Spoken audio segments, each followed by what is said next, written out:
I own a lot more clothes than what I need, and so does everyone watching this. But here's what I found when I went through it properly.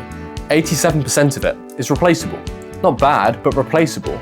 If I were to lose it all tomorrow, it probably wouldn't change the way I dress. But then there's the other 13%. 6 items. If any of them went missing, it would instantly change the way that I dress and instantly change the way that I view myself. It's not about the price, but it's because everything was built around them. And so most men spend all of their wardrobe money on the 87% and then wonder why they can't put any outfits together and wonder why they don't have any standalone pieces. Now guys, I've got quite the vast wardrobe, as you can see. The 6 items that I'm about to cover with you now are the ones that I absolutely need in my wardrobe to make me me and to make me stand out and be the person that I want to be. Right guys, item number 1, in no particular order, we have a nice overcoat from Douglas Hayward. This is a herringbone, double-breasted overcoat, as you can see there. And it is something that I need in my wardrobe because in the winters, it is so perfectly smart with character. The thing that I like to do with my wardrobe is have the smart casual and have the smart, but also have some character in the way in which I deliver them. You stick to the basics in regards to what you have. You have overcoats and blazers, right? They're the basics when it comes to winter jackets. But you have character in the styling. That's why in this overcoat, I've gone for a nice herringbone pattern that you should be able to see quite nicely on camera. It's a bit smart, it's very heavy, so it's great in winter. Not the type of thing you'd want to wear in summer by any means, but it pairs so well with your whites, it pairs so well with your creams. Green trousers look amazing with it. It's very unique in the design.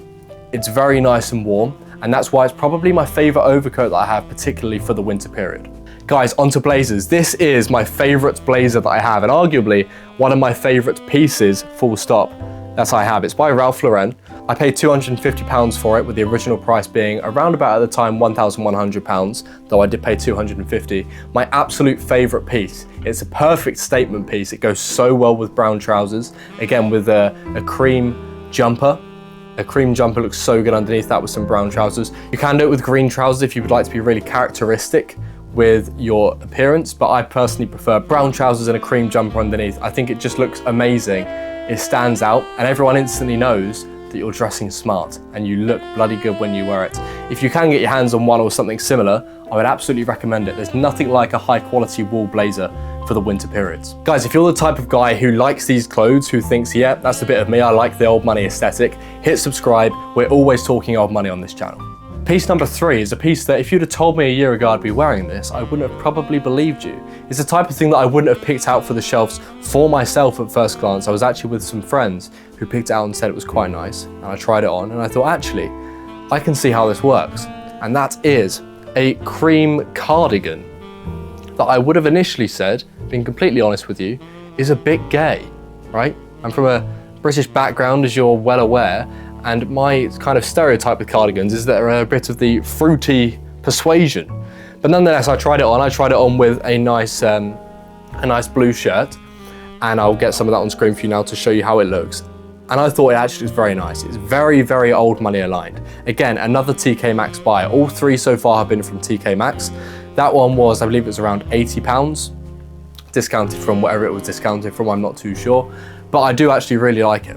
I think it helps so much with layering outfits and having a nice cardigan. Again, you can put that with, in winter I look primarily for brown trousers and green trousers. I like earthy tones. You could put that with brown or green. Specifically with that, I would put it with green because I think it adds a bit more character. Sometimes cream and brown can be a bit too obvious, depending on the outfit. And I think as well the green goes better with the blue shirt that I would typically wear it with. The blue and white striped shirt that you can see there. I wear that to kind of break up the block colors, otherwise it's too block color and block color and block color. Guys, number 4, back to the overcoats. We have a Tommy Hilfiger overcoat, which is of a, I believe they call this pange tooth, if I'm not mistaken, with primarily whites and navies, although there's some dark green in there as well. This is a lovely overcoat. It comes to my knees, and I paid, I think, about £120 for that from Tommy Hilfiger in one of their outlets. Again, I think it was discounted, but I love it. I really love it because it's lighter than the first overcoat that I showed you. It's more of an autumn or spring overcoat. 2, in the colouring, it is more autumn or spring, being in the lighter colours. You know, it's quite white dominant, blue dominant, green dominant, but practically it's a white overcoat is the first colour that I see. Lighter colours tend to be better for spring, summer, and kind of even autumn, and darker colours into winter and the colder months. So as far as spring and autumn overcoats go, that's my favorite one. It lands nicely in the middle, goes really nice with a turtleneck top. Again, you can even get away with whites and creams with that one, to be honest, because it is, again, a spring and autumn overcoat. I love it because it's the only overcoat I have in my wardrobe that covers those periods of the year. Guys, number 5, we have a linen striped shirt from Massimo Dutti, or Ducci, I can never quite pronounce them, to be completely honest with you. It is actually primarily white, again, with a blue stripe through it, which is nice because ordinarily you'd see primarily blue shirts with white stripes through it. But to be white dominated, I think is quite nice. I really like that because you can go with anything. You can wear creams with it, you can wear a brown with it. I wouldn't really do a green with it, but you can definitely do creams or browns. And again, I think because it's linen, it just sits so nice on me. The cut is amazing on it. I love the way it sits when I wear it. I think in summer it's crucial to have linen shirts, and while block colors look amazing, it's good to add some personality in there too. And like I say, the fact it's white dominant with them blue stripes instead of vice versa, which is what's standard, it just adds a bit more character and personality to it that I personally like wearing. That's why I would instantly replace that one if something were to happen to it. If it went missing or whatever could happen to it, I'd instantly replace it. Now guys, finally, we have a shirt from a brand called Scotch and Soda.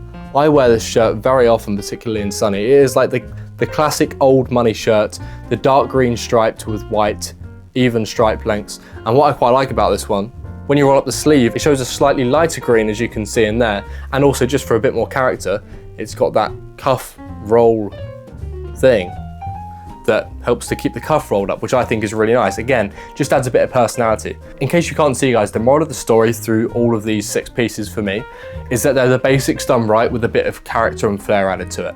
You've got an overcoat that isn't a block color, it isn't, a black or a gray. And even though it is not a solid brown, it's got a herringbone pattern to it. I think that's nice. The green shirt, it's got a nice different colored sleeves when you roll them with a nice little strap. That's got some personality to it. The white shirt, it's actually a white shirt with blue stripes instead of vice versa. It's different. The red blazer, no one has red blazers. No one has red wool blazers, it's different. I like doing the basics done well, but adding a bit of personality to it too. And that's why the rest of the wardrobe, the 87%, you do need it. You do need the white linen shirts. You do need the white trousers. You need the cream trousers. You need all the basics. Without them, you can't make these outfits up. But it's also without these 13%, the 6 items that I've just shown you, without them, you're not going to stand out. And sometimes you don't have to stand out. Sometimes you can be the guy in a suit in a room full of suits. But if you go into a suit wearing a nice red wool blazer by Ralph Lauren, you're going to feel a lot better, you're going to look a lot smarter, and you're going to stand out in a whole lot better way.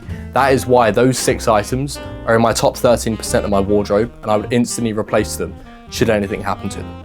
If you enjoy the topic of old money, I've recently made a tier list video ranking the essentials for old money. Give that a watch if you enjoyed this one, and I hope you have a great rest of your day.